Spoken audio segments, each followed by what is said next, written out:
Hello, ಎಲ್ಲರಿಗೂ ನಮಸ್ಕಾರ. ನಾವಿವತ್ತು ಅರೆಕನಟ್ಟಿಗೆ ಪೆಪ್ಪರ್ನ ಪ್ಲ್ಯಾಂಟ್ ಮಾಡ್ತಾಯಿದ್ದೀವಿ. ಅದು ರನ್ನರ್ಸನ್ನು ಹೆಂಗೆ ಪ್ಲ್ಯಾಂಟ್ ಮಾಡೋದು ಅನ್ನೋದನ್ನ ನಾನು ಇವತ್ತು ತೋರಿಸ್ತೀನಿ.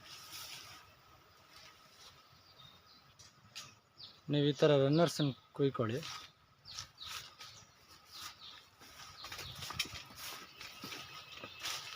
ನೀವು ಈ ಥರ ಮೆಣಸು ಬೀಳಲ್ಲಿ ಇಲ್ಲಿ ಕೆಳಗೆ ರನ್ನರ್ಸ್ ಆಗಿರುತ್ತೆ. ಮೇಲಿಂದ ಇಳಿದಿರೋದು ಬೇಡ, ಅದನ್ನು ಹಾಕಬಾರ್ದು. ಕೆಳಗೆ ಬಂದಿರುತ್ತಲ್ವ ಆ ರನ್ನರ್ಸನ್ನು ನೀವು ಕುಯ್ದು ಇನ್ನೊಂದು ಬೀಳಿಗೆ ಹಾಕಿದ ತಕ್ಷಣ ಕಟ್ಟಿದರೆ ಒಳ್ಳೇದು, ನಿಮಗೆ ಚೆನ್ನಾಗಿ ಹಬ್ಬುತ್ತೆ. ಮತ್ತು ಈ ಥರ ನೀವು ಹುಲ್ಲೆಲ್ಲ ಮುಚ್ಚಿದರೆ ಮಣ್ಣು ಸಿಡ್ದು ಹಾರಲ್ಲ.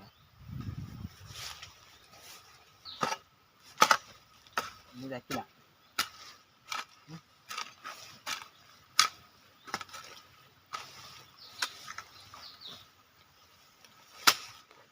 ಮರದಿಂದ ಒಂದಡಿ ದೂರಕ್ಕಿರಲಿ ಹೊಂಡ, ಭಾರಿ ಆಳ ತೆಗಿಯಕ್ಕೆ ಹೋಗ್ಬಿಡಿ.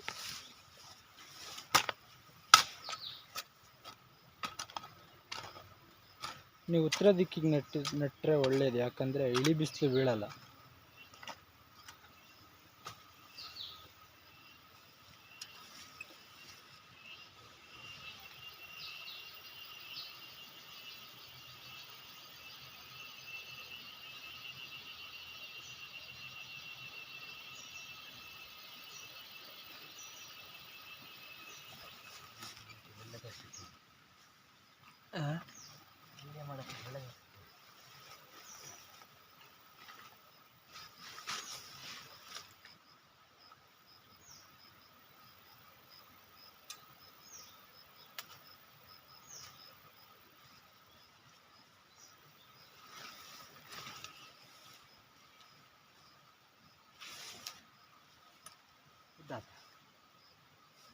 ಚೆಕ್.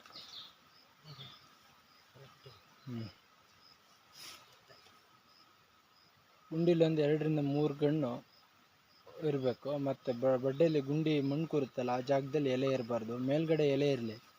ಎಲೆ ಇದ್ದರೆ ನಿಮಗೆ ಫೋಟೋಸಿಂಥಸಿಸ್ ಆಗುತ್ತೆ, ಅಂದರೆ ಸೂರ್ಯನ ಬೆಳಕು ಚೆನ್ನಾಗಿ ತಗೊಳುತ್ತೆ, ಬೇಗ ಚಿಗುರು ಬರುತ್ತೆ.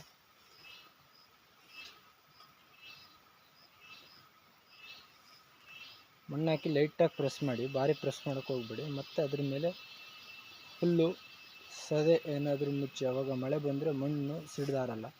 ಮತ್ತು ಟೈನಲ್ಲಿ ಅದನ್ನ ಹಿಡಿದು ಕಟ್ಟಿ ಮರಕ್ಕೆ, ಅವಾಗ ನಿಮಗೆ ಚಿಗುರು ಹೊರಟಿದ್ದು ಗಣ್ಣಲ್ಲಿ ಕಣ್ಣು ಇರುತ್ತಲ್ಲ, ಅಲ್ಲಿ ಚಿಗುರು ಹೊರಟಿದ್ದು ಡೈರೆಕ್ಟಾಗಿ ಮರಕ್ಕೆ ಹಿಡಿದು ಬಿಡುತ್ತೆ. ನೀವು ಫುಲ್ ಗಿಡ್ಡ ಮಾಡಬೇಡಿ, ಕೆಳಗೆ ಗಿಡ್ಡ ಮಾಡಿದರೆ ನಿಮಗೆ ಅದು ಹಬ್ಬಕ್ಕೆ 1 ವರ್ಷ ತಗೊಳುತ್ತೆ. ಇದಾದರೆ ಡೈರೆಕ್ಟ್ ಹಬ್ಬಿಡುತ್ತೆ.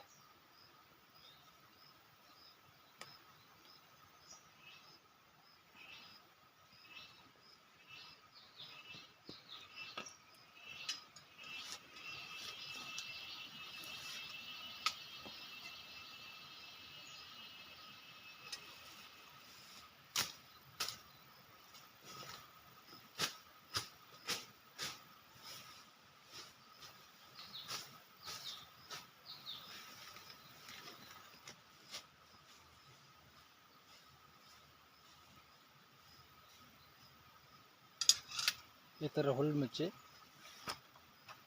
ಇಷ್ಟೇ ಆಯಿತು. ಈ ಥರ ಬೇಲಿ ಇರುತ್ತಲ್ಲ, ಇದರಲ್ಲಿ ತುದಿ ಚಿಗುರು ಕುಡಿ ಇರುತ್ತೆ ನೋಡಿ, ಇದು ನೆಲಕ್ಕೆ ಕೂರಬಾರ್ದು. ನೆಲಕ್ಕೆ ಕೂತ್ರೆ ಇದು ಕೊಳ್ತೋಗುತ್ತೆ, ಇದು ಚಿಗುರು ಬರಲ್ಲ. ಅದೇ ಮೇಲೆ ಹಿಡಿದು ಕಟ್ತಿರಲ್ಲ, ಆವಾಗಿದ್ದರೆ ಏನಾಗಲ್ಲ, ಚಿಗುರು ಬರುತ್ತೆ. ಇದು ಈ ಕುಡಿ ಇದೆಯಲ್ಲ ಚಿಗುರು, ಇದು ನೆಲಕ್ಕೆ ಕೂರಬಾರ್ದು.